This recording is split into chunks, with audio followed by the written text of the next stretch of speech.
ياو لي زاميات، نتمنى تكونوا كاملين بخير وعلى خير وتكونوا فرحانين وناشطين وكل شيء كاع اموركم هانيه ان شاء الله. جيت نطلع عليكم بواحد فيديو ماشي بحال الفيديوهات الاخرين، فيديو فيه واحد المعلومه. بويسكو حنايا في نوفمبر، وشنو كيكون في نوفمبر؟ تيكون البلاك فرايداي. غادي نهضروا شي شويه على هذا البلاك فرايداي، شنو هو، منين جاي هاد التسميه هادي، وكيفاش شنو فيه هاد البلاك فرايداي، شنو هو كاع، شنو هو. بغيتو تعرفوا شنو هو هاد البلاك فرايداي؟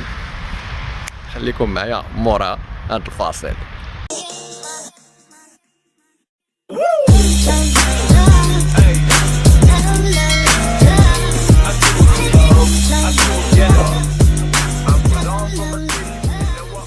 الجمعة السوداء كما حنا كنعرفوا كاملين بلونجلي البلاك فرايداي، ومعروف اكثر في الوطن العربي بتسمية الجمعة البيضاء، الوايت فرايداي. هذا النهار هذا اللي كيجي ديريكتومون مورا عيد الشكر بالولايات المتحدة الأمريكية، وهذا الشيء تقليدي وتيكون بداية موسم التسوق الخاص بالعيد ميلاد. وكترجع تسمية البلاك فرايداي إلى القرن التاسع عشر، وهذا الشيء عنده علاقة بالأزمة المالية اللي كانت تعيشها الولايات المتحدة الأمريكية سنة 1869، وتأثر الاقتصاد الأمريكي بزاف وتوقفات حركة البيع والشراء، وهذا الشيء تسبب في كارثة اقتصادية للبلاد.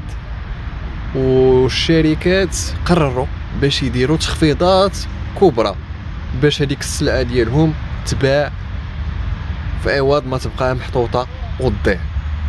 وفي البلاك فرايداي تتكون عروض جد مهمه ومغريه بالنسبه للمواطنين، وكيتكون اهتمام كبير للمواطنين، وكيكونوا المتاجر كيتنافسوا بيناتهم شكون اللي غيدير التخفيضات وشكون اللي يدير، هذا داير 60 هذا داير موان 60 موان 70، وتيكون باش يمشيو المواطنين يشريو الاحتياجات ديالهم ضمن هذا اللي كيكون كل عام، وتيكون في اخر الجمعه ديال نوفمبر.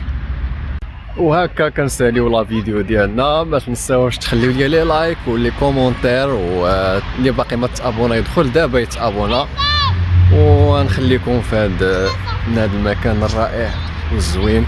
تهلاو ليا في راسكم حتى الفيديو الجاي ان شاء الله. كان معكم خوكم يونس.